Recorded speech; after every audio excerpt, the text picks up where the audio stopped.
jar full?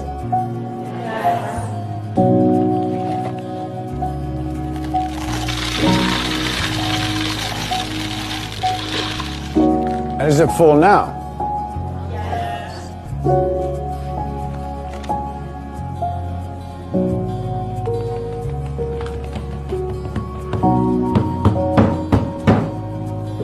And how about now? Is the jar full now?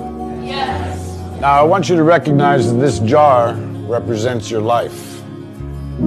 Golf balls are the important things, your family, your friends, your health, and your passions. The pebbles are the other important things, your car, your job, your home. The sand is everything else, it's just the small stuff.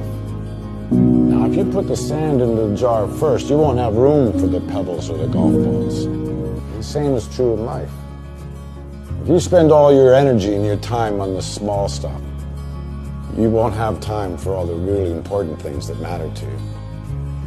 Pay attention to the things that are critical to your happiness. Take care of the golf balls first, the really important things. Set your priorities, because everything else is, it's just sand.